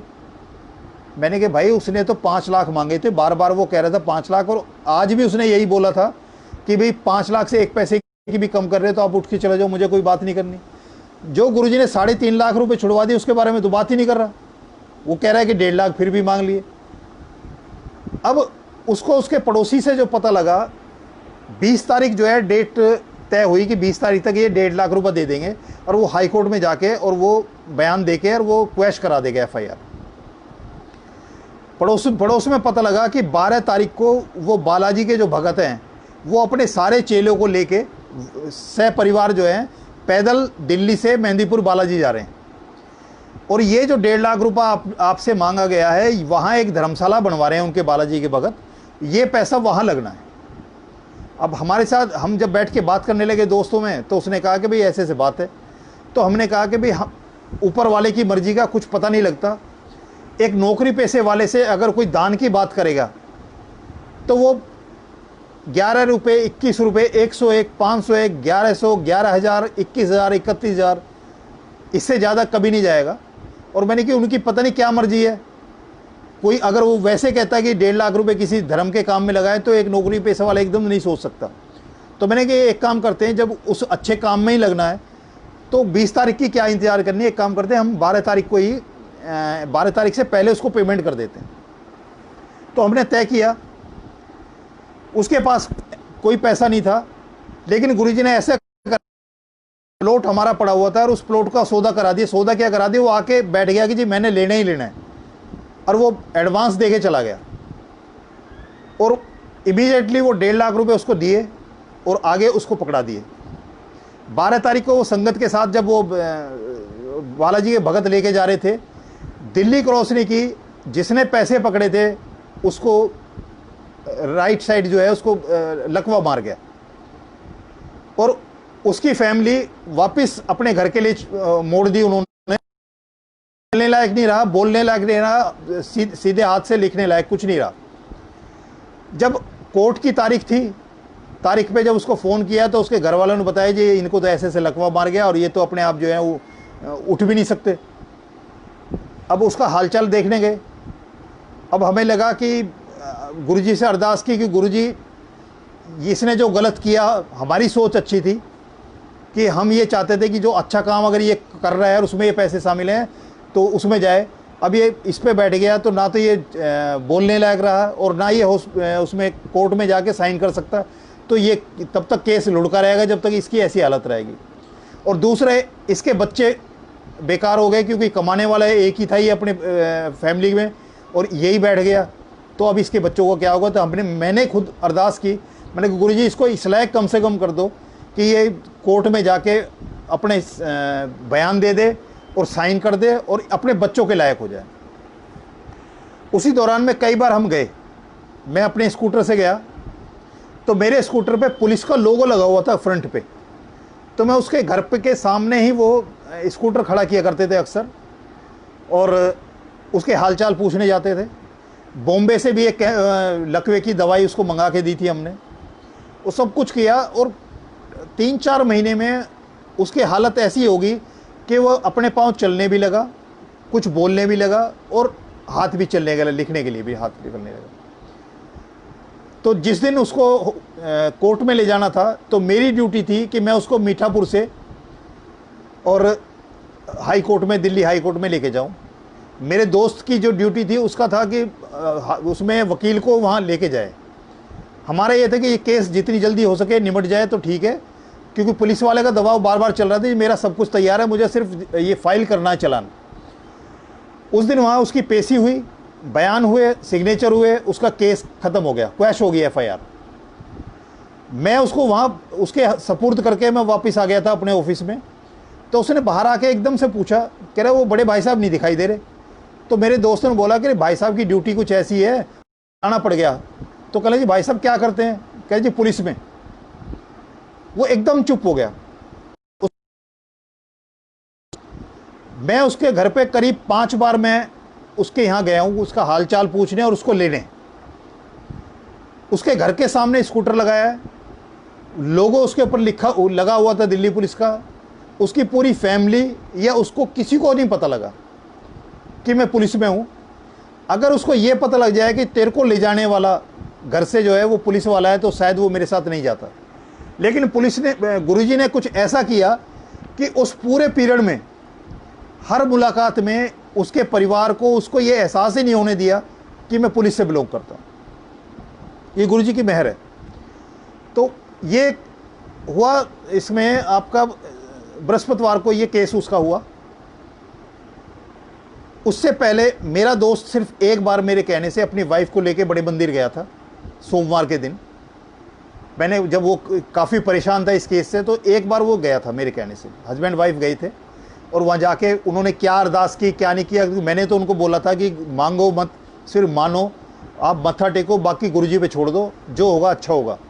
लेकिन उन्होंने कहीं ना कहीं अपनी अरदास, हर एक आदमी की होती है, क्योंकि सारी ज़िंदगी हमने मांगना ही सीखा है, पैदा होने से पहले ही हम मांगते हुए हैं। क्योंकि जब माँ के गर्भ में उल्टे लटके होते हैं तब भी हम मांगते हैं कि महाराज इस प्रभु इस नरक से हमें निकाल दे, तो तेरे को ही जपेंगे। तो हमारी डिमांड तो तभी से शुरू हो जाती है। तो उन्होंने भी वहाँ जाके कुछ मांगा। तो शाम को घर गया, घर जाके उसने बोला कि घर में बताया कि आज ऐसे जो है मुकदमा ख़त्म हो गया। तो मेरे को फ़ोन आता है उसी बृहस्पतिवार को कि कल जो है ना मैंने वो मकान शिफ्ट करना है। उसने वैशाली में, ये वसुंधरा में जो है सेक्टर 14 में एक मकान लिया था 14 साल पहले। लेकिन वो शिफ्ट, बच्चों की एडमिशन की प्रॉब्लम, कभी फाइनेंशियल प्रॉब्लम, कई प्रॉब्लम हुई, वो कर नहीं पा रहा था। तो कह रहा कल जो है ना मैंने वो शिफ्ट करना है। तो मैंने उसको टाला, मैंने कि कल तो ऑफिस जाना है, मैंने एक काम करते हैं, शनिवार की छुट्टी है और इतवार की छुट्टी है, तो 2 दिन में हम ये काम कर लेंगे। कह रहा नहीं ये कल ही करना है मैंने। तो मैंने जब वो नहीं माना तो मैंने कहा भी ठीक है कल कर लेते हैं। तो कल हम अगले दिन शुक्रवार की मैंने छुट्टी ली। जो हम 5 दोस्त थे, चारों को और भी छुट्टी करवाई, यार मेरे छोटा भाई था उसको भी छुट्टी करा के हम उसके यहाँ गए सुबह। और 11 बजे हमने वो जो ट्रक नहीं था, टेम्पो था, उसमें उसका सामान लादना शुरू किया। 11 बजे से 3 बजे तक सामान लदा है। जब 3 बजे सामान पूरा होने लगा तो वो जो टेम्पो वाले थे वो बैठे हुए थे आराम से कि जब ये कहेंगे चल देंगे। तो बीच में उसने बोला टेम्पो वाले ने, कहने जी ये पूरा टाइम आपने ख़राब कर दिया और 11 बजे से 2-2:30 बज चुके हैं और अब जो है ना इतने पैसे और ज़्यादा लगेंगे, अदरवाइज जो है ना ये हम नहीं ले जाएंगे। कह रहा इस चक्कर में ऐसे उसमें हम देते रहे, आपका एक चक्कर ही नहीं पूरा हो रहा। तो दोस्त ने मेरे को बताया कि वो तो ऐसे से कह रहा है। मैंने कहा अब इतना सामान हमने चढ़ाया है, इसको हम वापस उतारेंगे और फिर किसी दूसरे को पकड़ेंगे। मैं कि जो फालतू मांग रहा जो भी है ठीक है, कोई बात नहीं, कम से कम 2 का तो नहीं मांग रहा, एक में ही फालतू करके मांग रहा, तो मैं इसको दे देंगे, कोई बात नहीं, इसको बोल देते दे देंगे। हमने वो सामान लादा। जब वसुंधरा में जो सामान उतारने लगे तो वो आराम से बैठे हुए थे। उसका जो एक हेल्पर था और जो ड्राइवर था वो आराम से बैठ गए छाया में। जब सामान उतार के नीचे लगाया तो वो ऐसे जो है ना सिर पकड़ के बैठा हुआ था। तो मेरे से बोला, कह रहा आप एक टेम्पो में कैसे ले आए? मैंने क्यों? कह रहा जी 3 टेम्पो का सामान है जो आप एक टेम्पो में लाद के आए और कोई लेबर आपने नहीं लगाई, आप खुद ही लगे हुए थे। और कह रहे हम तो इसलिए आराम से बैठे हुए थे, हमने तो देखा ही नहीं आप कितना सामान लाद रहे हो। और यहाँ के जब आपने उतारा तब पता लगा ये सामान मतलब इतना सामान इसमें लेके आए। 3 टेम्पो का सामान जो है एक टेम्पो में लेके आए। तो ये गुरुजी की कृपा है। कि एक ही दिन में, एक ही उसमें जो 14 साल से चीज़ नहीं हो रही थी वो एक ही दिन में कर दी।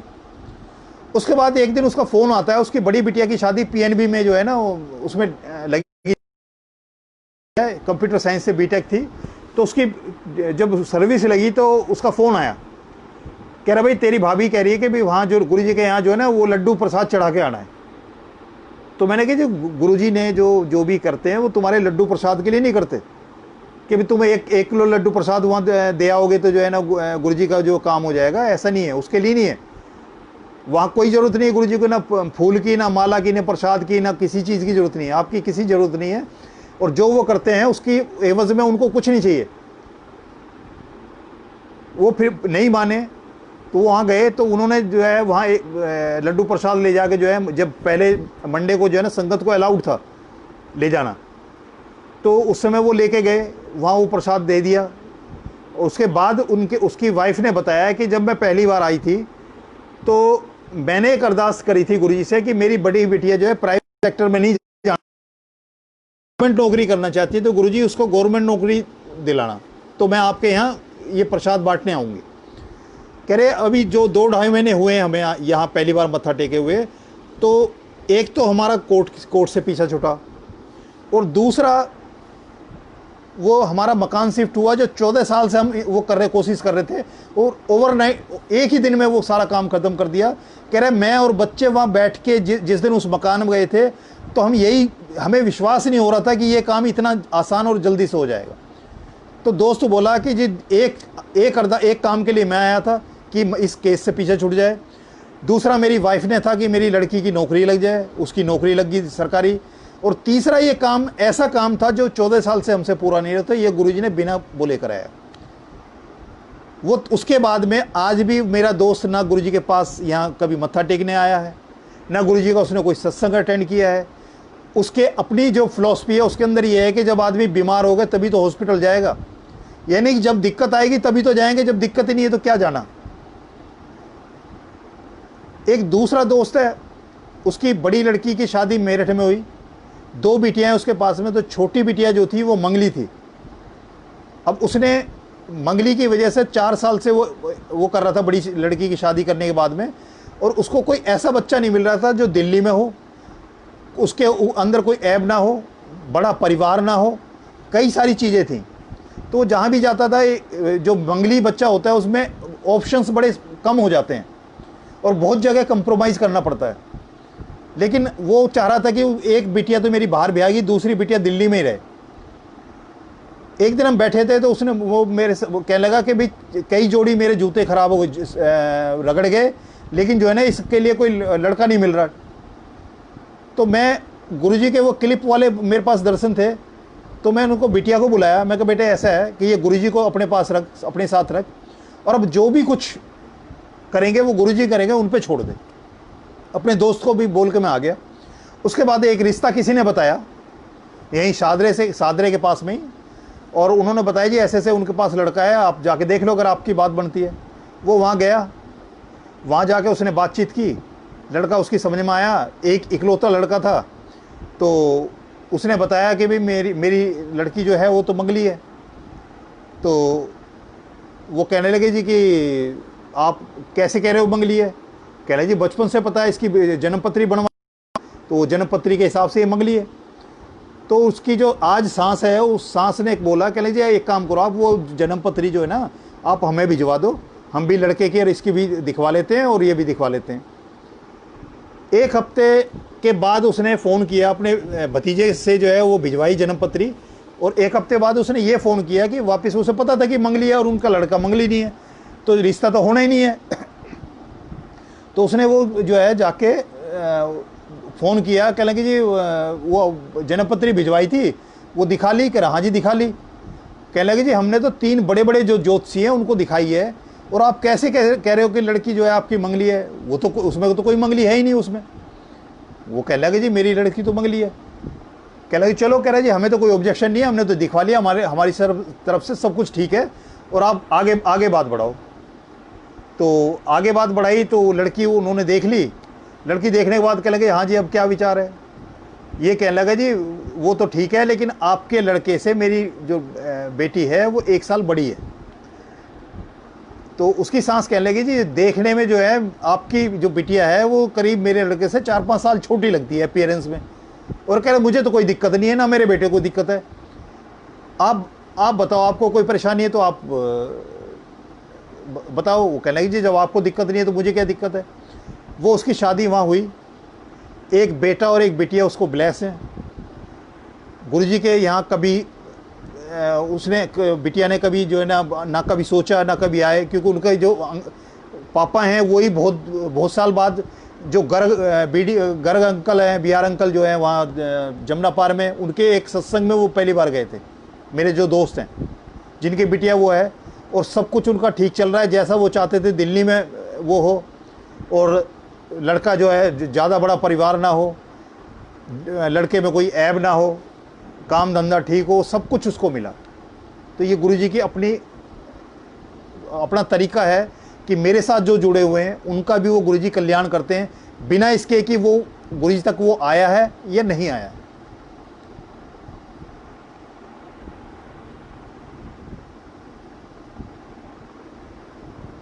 ऐसे ही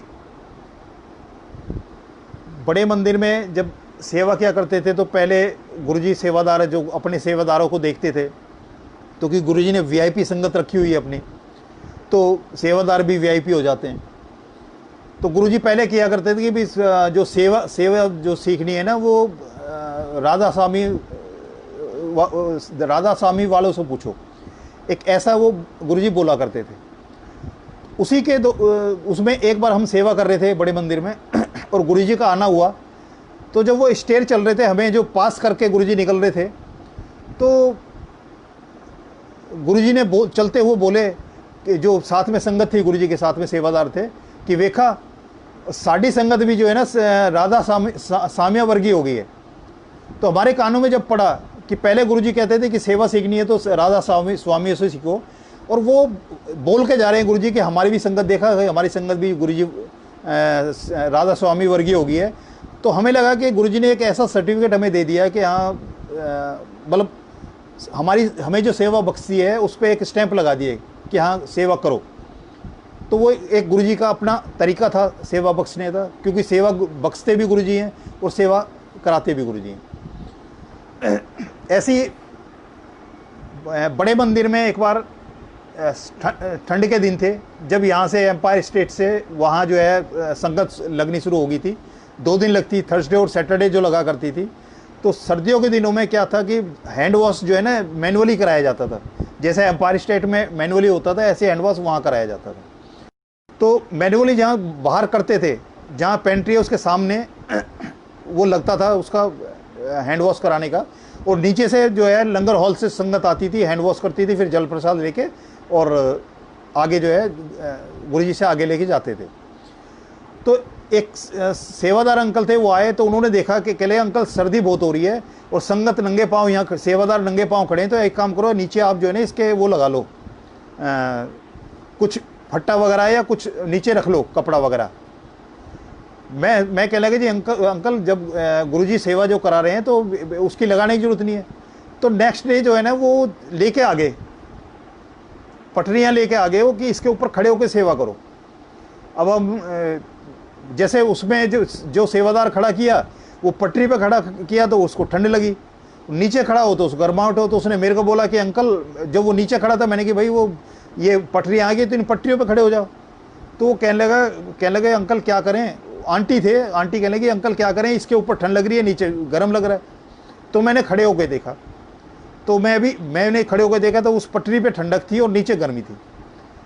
तो जब मैं ही वहाँ सेवा कर रहा था, आंटी को मैंने लंगर के लिए भेज दिया, तो वही अंकल जिन्होंने पटरियाँ दी थी लाके, उन्होंने देखा कि मैं नीचे खड़ा हूँ तो मेरे से कहने लगे कि अंकल आप जो है ना पटरी पर खड़े हो जाओ। तो मैं कहने लगे अंकल ये सर्दी लगती है इसमें। वो कहने लगे सर्दी लगती है, मैंने कि हाँ। वो नहीं माने, तो मैंने उनको पटरी पे खड़ा करा, जहाँ मैं खड़ा था वहाँ खड़ा किया और उसके बाद पटरी पे खड़ा किया। तो कह रहे हाँ वाकई में सर्दी लगती है। फिर मैंने उनको और बताया कि मैंने कि जैसे यहाँ से जहाँ सेवा का पॉइंट है यहाँ से आप हॉल की तरफ चलोगे तो ऐसे ही ठंडा होता जाएगा। और बिल्कुल था जो एग्जिट वाला जो गेट है उसके सामने जो सेटी बनी हुई थी, उस सेटी तक जैसे ही पहुँचते हैं तो वहाँ ठंडा, और जैसे ही वापस आए तो गर्म। तो मैंने कहा कि जी सेवा जो है गुरुजी करा रहे हैं, तो गुरुजी को पता है कि ख्याल भी गुरुजी ने रखना है कि जहाँ सेवादार खड़ा है वहाँ वो गर्म है, और जैसे ही उससे दूर जाते हैं, उस पॉइंट से दूर जाते हैं, तो वो ठंडा होता चला जाता है। तो गुरुजी का अपना एक तरीका है। एक बार मेरा एक ऑफिस में जो है मेरा एक जो बैचमेट है, उसकी आंटी से पहली मुलाकात मेरी बड़े मंदिर में ही हुई थी, क्योंकि जब मेरे साथ उनकी पोस्टिंग हुई और मैंने उनको गुरुजी के बारे में बताया, तो गुरुजी के यहाँ गए, फिर अपनी आंटी को लेकर आए। तो एक दिन मैं ऐसी सेवा में था, तो उनकी आंटी आई, अपना उनका बेटा जो है ना उनके साथ में था, तो उन्होंने अपने बेटे को मेरे से इंट्रोड्यूस कराया और बोली कि भाई अंकल इनके जो है इसका कल एक इंटरव्यू है, और मैं गुरुजी के यहाँ मत्था टेक, कल इसका इंटरव्यू है। तो मेरे मुंह से निकल गया कि आंटी होगा तो ठीक है, नहीं होगा तो और भी ठीक है।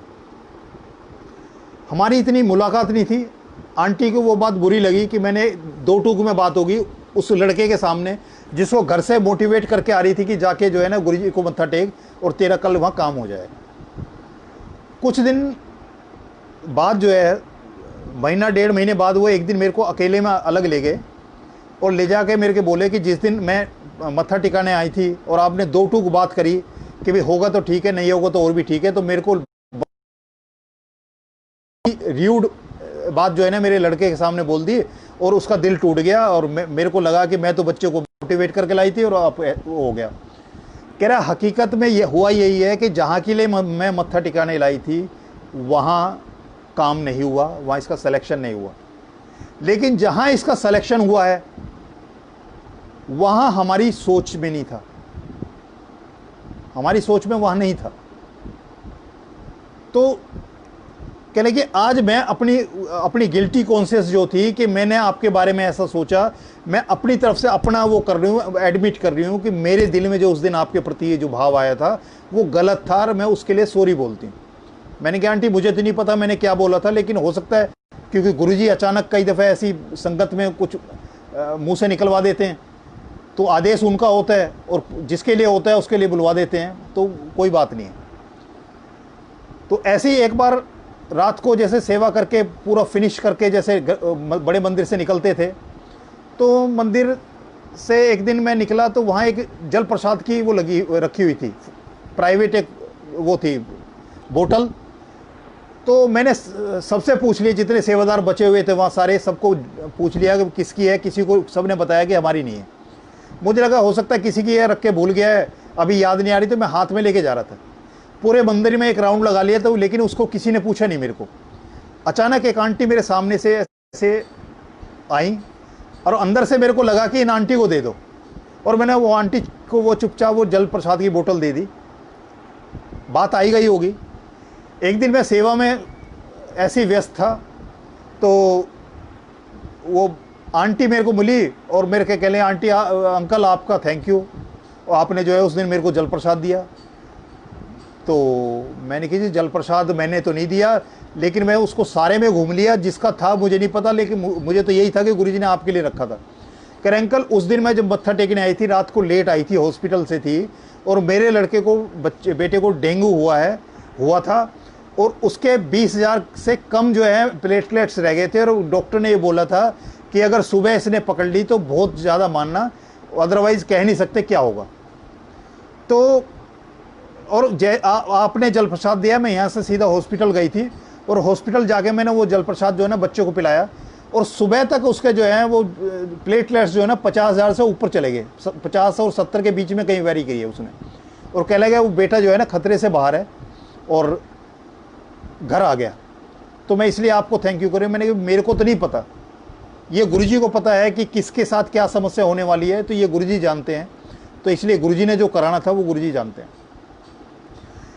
उसमें गुरुजी ने एक बार हम एम्पायर स्टेट गुरुजी बैठे हुए थे तब, और बड़े मंदिर में सेवा चल रही थी। तो सेवा में जो है रात को 11:30-12 बजे का टाइम था।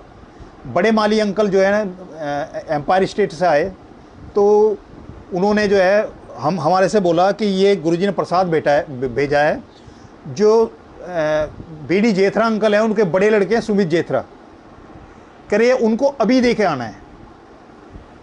अब वो मनोज जो है, गुरुजी का जो एक बंदर है, वो जमुना पार जाता था, और वो अंकल भी जमुना पार उस टाइम रहते थे, ये बॉर्डर पे, अप्सरा बॉर्डर के पास में जो है, सूर्यनगर की तरफ उधर रहते थे।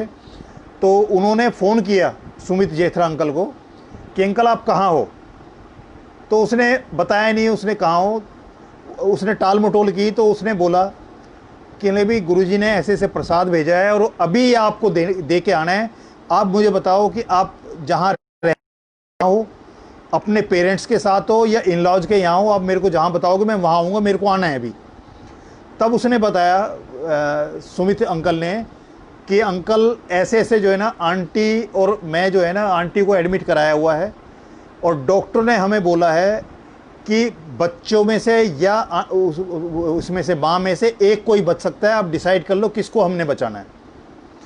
और हम ये डिसाइड नहीं कर पा रहे कि हम किस, क्योंकि जितने अजीज आंटी हैं उतने अजीज बच्चे हैं। तो उन्होंने बताया कि किसी को बताना मत। वो तीरथ राम हॉस्पिटल में थे उस दिन कि अब हम ऐसे से हैं। तो वो अपना जो मनोज अंकल हैं उसका प्रसाद लेके वहाँ गए तीरथ राम हॉस्पिटल में, उनको दिया। उन अंकल ने और आंटी ने दोनों को ने खाया। वो अंकल ने बाद में बताया कि दोनों को खाने के बाद जो मेंटल पीस था वो मिला, और जो उनके अंदर उधेड़ बुन चल रही किसको बचाया जाए किसको ना बचाया जाए, वो चीज़ ख़त्म हुई और वो बड़े आराम से सो गए। मतलब टेंशन बिल्कुल ख़त्म हो गई उनकी। और सुबह जो डिलीवरी हुई नॉर्मल हुई, और ट्विंस हुए थे उनको, एक बेटा और बेटी हुए थे। तो जब वो गुरुजी के यहाँ पहली बार जब उनको लेके गए थे अपने बेटे बेटी को, तो गुरुजी ने बोला था उनको कि देखा कि एक झटके में ही जो है ना वो तुम्हारी जो है फैमिली पूरी कर दी। तो ये जेठरा अंकल का आंटी का जो वो है उनके लिए कि उन दोनों के साथ, अंकल और आंटी में, सुमित जेठरा अंकल में और उनकी आंटी में, दोनों में ऐसी एक दिक्कत थी जिससे कि वो कंसीव ही नहीं कर सकते। और उनको ट्विंस हैं, इसके लिए भी मनोज अंकल को पहले, जब तक ना तो उनकी आंटी को पता था, ना जेठरा आंटी को, बड़ी जेठरा आंटी को पता था, किसी को नहीं पता था। गुरुजी ने मनोज अंकल को बोला था कि उसको जो है ना, सुमित अंकल की जो आंटी हैं उनको जो है ट्विंस हैं। तो उन्होंने डरते डरते उनको पूछा था कि अंकल ये ऐसे ऐसे जो है ना आंटी को वो हैं क्या। वो तो कहने लगे जी पता नहीं। कह रहे जी ट्विंस का ऐसे ऐसे गुरुजी ने बोला है। तो उन्होंने जब चेक कराया तो तब पता लगा कि वाकई में ट्विंस हैं। वो पहले ही उन्होंने बता दिया था। तो ऐसी इसमें फंक्शन की सेवा में हम बड़े मंदिर में गए हुए थे। तो एक दिन किशोरी अंकल जो हैं, जो गुरुजी की पर्सनल सेवा में 20 साल गुरुजी के साथ रहे हैं, और गुरुजी ने अपने चोला छोड़ने से पहले उनको अपने से अलग किया था। तो एक दिन सेवा करते करते जो कॉफ़ी स्टैंड है वहाँ मैं वो बैठे हुए थे। तो ज़्यादातर संगत जब वो आते थे तो गुरुजी की जो फ्रेगरेंस थी वो उनसे भी आया करती थी। तो हमारा दिल करता था कि गुरुजी से तो इतनी हिम्मत नहीं थी कभी उनसे गले मिले या उनको छुएं। तो हम किशोरी अंकल को जो है ना गले लगाया करते थे। तो उनको झप्पी पाते थे तो हमें लगता था कि हमें एहसास होता था कि हम जो है ना गुरुजी को ही मिल रहे हैं। तो जब वो मेरे को दिखाई दिए तो मैंने जो है वहाँ सेवा करते करते उनके पास गया मैं। तो उन्होंने बैठा लिया, ऐसी बातचीत होने लगी। तो मैंने अपनी कुछ बताना शुरू किया और मेरे मुंह से निकला कि मैं 74 से रामलीला करता हूँ, और रामलीला में बहुत ज़्यादा काफ़ी जो है ना मैंने हनुमान जी के रोल किए हैं। तो तब उन्होंने माथे में जो है ना ऐसे हाथ मारा कर, ओहो क्या गुरुजी आपके बारे में पूछ रहे थे। तो मैंने कि क्या हुआ। कहने लगे कि पहले 2 बार भी मैं यहाँ आया हूँ।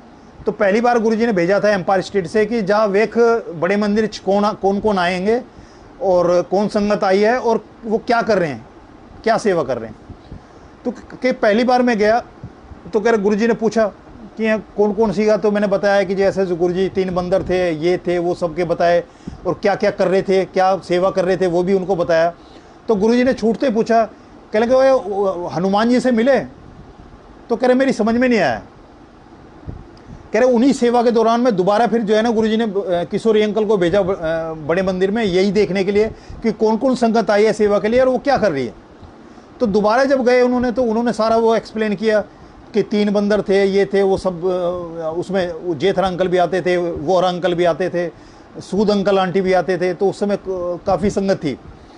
तो उन्होंने बताया, तो फिर गुरुजी ने उनको बोला, कह लगे जी वो हनुमान जी से मिले, तो करे मेरी समझ में नहीं आया, लेकिन आज आपने जब मेरे को ये बोला है कि मैं जो है हनुमान जी का रोल बहुत मैंने किए हैं और रामलीला में लगा हूँ, तो तब मेरे को लगा कि हो गुरुजी तो आपके बारे में पूछने थे।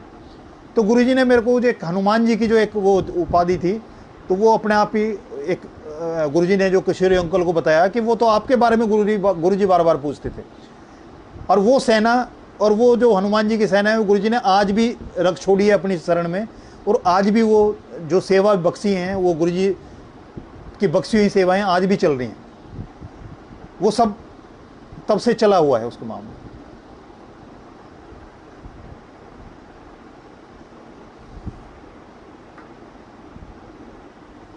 आज गुरुजी की आज्ञा है, आगे फिर आगे कभी गुरुजी मौका देंगे, कुछ जो गुरुजी बताना चाहते हैं, सुनवाना चाहते हैं संगत को। पता नहीं किसका क्या कल्याण कराना चाहते हैं, या मेरा ही कल्याण इसमें ज़्यादा हो रहा है, ये तो गुरुजी ही जानते हैं। लेकिन आप लोगों से अरदास यही है कि सिर्फ मान लो, मांगो मत।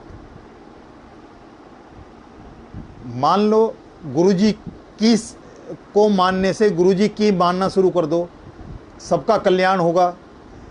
वक्त कैसा भी आए, गुरुजी की हमेशा गोद में ही रहना है संगत ने, लेकिन हमारी नालायकी होगी कि जो हम उस गोद से उतर के और अपने लिए खतरे पैदा करें। तो एक अबोध बच्चे की तरह गुरुजी की गोद में बैठ जाओ, क्योंकि एक अनबोलता बच्चा होता है, एक बोलता बच्चा होता है। अनबोलता बच्चा जो इन्फेंट होता है, जो भी पैदा हुआ है, जब तक वो बोलना नहीं जानता, वो सिर्फ हंसना या रोना जानता है, जो कुदरत से उसको मिला होता है। लेकिन जिसकी कस्टडी में होता है, वो जो उसका कस्टोडियन होता है, वो उसके रोने और हंसने का मतलब समझता है, और उसकी हर चीज़ का, हर छोटी चीज़ का ख्याल रखता है। उसको कुछ बताना नहीं पड़ता। लेकिन जैसे ही वो बोलना शुरू करता है, मांगना शुरू कर देता है, तो सगी माँ भी जो है ना, वो भी उन मांगों से परेशान हो जाती है, और वो करती है, मान ली झाड़ू लगा रही है वो, और बच्चा कहता है मम्मी ये दे दो, तो वो कहती है कि इसकी आदत ख़राब हो गई, तो इसने तो मांगना शुरू कर दिया, अब ये मांग रहा है, ये काम छोड़ के इसको ये दूंगी, थोड़ी देर में फिर ये मांगेगा, तो इसकी ये डिमांड बढ़ती जाएगी। तो ये वो भी परेशान हो गई, ये कहती है कि इसे 2-4 बार मांग लेने दे, फिर मैं देखूंगी कि ये क्या इसने वो करना है, मांगना है। तो वो सब गुरुजी जानते हैं आपको क्या, क्योंकि टाइमिंग, प्रायोरिटी, कब, कितना, कैसे, किसको देना है, कहाँ देना है, ये गुरुजी तय करते हैं। और ये मैं डे 1 से गुरुजी ने मेरे को दिखा रखा है, मेरे को पूरा परिचय दे रखा है इस चीज़ का। तो लिहाजा गुरुजी से, सारी संगत से मेरी प्रार्थना है, मेरी अरदास है कि गुरुजी को मानो, गुरुजी से मांगो मत। और गुरुजी कहते थे आंदे रहो, और हम अरदास करें गुरुजी बुलाते रहो, क्योंकि गुरुजी जिसको बुलाना चाहते हैं, गुरुजी जिसको बुलाते हैं, वही गुरुजी के दर पे आ सकता है। और गुरुजी की कृपा को, गुरुजी की ब्लेसिंग्स को एंजॉय करो। जय गुरुजी।